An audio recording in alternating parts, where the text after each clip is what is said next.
Sunshine Cruz was spotted holding hands with someone. Who is it? Find out here. Is this the beginning of Sunshine Cruz's love life? We can still recall that Sunshine parted ways with her ex-husband Cesar Montano. Now, photos of Sunshine Cruz along with Ara Mina's brother, Macky Mathay, were all over the internet and has leaving the netizens speechless. The photos of Macky and Sunshine show the both of them holding hands while walking in the streets of Taguig City. Macky Mathay is the brother of Ara Mina and is the current husband of Camille Farinas, the daughter of the Ilocos Norte Congressman, Rudy Farinas. Though the said couple has already been rumored to have been separated over a year ago. Invite you to watch the video. Breaking: veteran actor Dick Israel passed away. It's a sad day for showbiz. Veteran actor Dick Israel passed away just last night, October 11th. This was confirmed by actress Vivian Velez, who earlier tried to raise funds for the Israel. In an interview with TZMM, Velez shared that it was Israel's son who told her that the actor suddenly started vomiting blood and eventually died inside their house. Israel's wife is also currently in a coma after being rushed to the hospital 2 weeks ago. Israel's house caught in a fire last July, which destroyed almost everything they had. He also suffered a stroke last 2010 which paralyzed half his body and made it hard for him to speak. Velez helped Israel and his family find a new home with the help of Macky Mathay. Meanwhile, Israel's family asks for privacy and have yet to do any interviews. Invite you to watch the video. Teddy Casino: you love Henry Luna when he fought Americans, why despise Duterte? Henry Luna is a top-grossing Filipino film about an Ilocano general born in Manila who gave the American troops a hard fight. The film's popularity greatly reflects how the nation perceived the fierce, foul-mouthed Filipino general who fought for the country against the colonization of the Americans in the Philippine-American War. This shows how the nation perceived the general as a hero despite his unruly mouth. With this thought, activist Teddy Casino questioned why we despise President Rodrigo Duterte, who, just like Henry Luna, fought for the country's independence and refused to be colonized by the U.S. Through a Facebook post, Casino expressed his disappointment for the Filipino critics of Duterte for his expletive-filled tirades against the United States. Invite you to watch the video. This woman was shot after local man mistook her as a creepy clown. Read more. A woman was shot dead after a man mistook her as a creepy clown in a Walmart parking lot on October 6. According to reports, the woman, who was identified as Gabby Roslyn, 28, was loading her shopping in her car when a man named Graham Cole, 44, shot her twice. Cole left Roslyn dead on the spot. Police said Cole thought that Roslyn was breaking into the car and trying to steal it. He panicked at the sighting and so he shot the woman immediately. The Oklahoma Police Department arrested Cole at the scene and Officer Martin Carruthers is summoning any witness to help them investigate the incident. The shooting happened weeks after the creepy clown trended. Authorities said that people are buying clown costumes to prank, but some of them use it to commit felonies. Police officers are eyeing Cole's case at the angle that Cole might have panicked when he saw Roslyn. Meanwhile, investigation of the case is still ongoing and this developing story is yet to be confirmed. Invite you to watch the video. Women's groups block Philippine hosting of Miss U. Former women government officials and leaders of women's advocacy groups and civil society have signed the petition addressed to the Miss Universe organization to reconsider its decision to hold the pageant in the Philippines next year, in light of what they consider as President Duterte and his allies' chauvinist demeanor.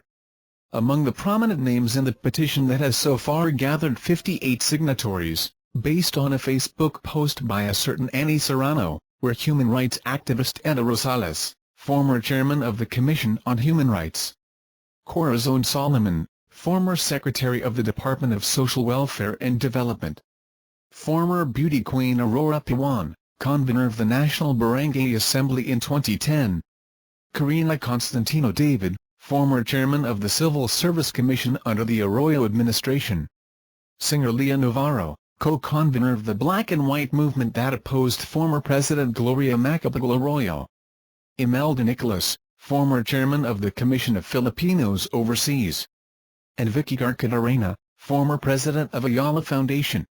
The letter, addressed to Miss Universe organization President Paula Shugart, cited recent actions and comments of the president and other government officials toward women as a fundamental reason not to hold the pageant in the country. This reason is the objectionable, scandalous and demeaning sexist attitude demonstrated by the newly elected leaders of our country, by no less than President Rodrigo Duterte and his cohorts towards womankind, the letter read. In recent months, chauvinism, brutal shaming, rape jokes and a sweeping disregard for women as persons deserving not merely of a token but true respect has been exhibited by the President of the Philippines with his salacious and sexist comments and treatment of female reporters and opposition figures, which has carried over to his allies in the Philippine Congress, it added. The petitioners claimed that hosting the Miss Universe pageant in the Philippines would only reinforce such attitude toward women. Headlines, article Merck, page match, 1. Section match, 1. To hold the Miss Universe pageant in the Philippines at this time would serve as a reward of this intolerable behavior and excuse such behavior, the letter went on. It would reinforce a troubling trend in our society. It would make your organization a partner to these backward and dangerous steps, which are serious violations of the International Convention on the Elimination of All Forms of Discrimination Against Women, CEDAW. Among the 58 individuals who have signed the petition are former government officials, businesswomen, human rights advocates, members of non-government organizations, professors and concerned citizens. The petition, which was also posted on Facebook, gained both support and criticism from netizens. In a statement, the Department of Tourism, DOT, asserted that hosting the Miss Universe pageant would be a great honor for the Philippines. The agency also maintained that the international exposure that the Philippines would get from hosting the pageant would benefit the local tourism sector. While the DOT gives due respect to such opinion as signified by a group of women leaders and concerned citizens, we assure everyone that we deem it a great honor to host the distinguished event that portrays the most beautiful and talented women with highest regard, the DOT said. In this light, the DOT expresses its utmost gratitude to the Miss Universe organization for giving us the great opportunity to treat the world to genuine Filipino hospitality, it added. Invite you to watch the video. Ben and Lauren, happily ever after? Lauren is so annoyed they can't move past JoJo Fletcher. The thorns of JoJo Fletcher's after the final rose might have been sharp as for her ex, Ben Higgins, and his fiancée, Lauren Bushnell.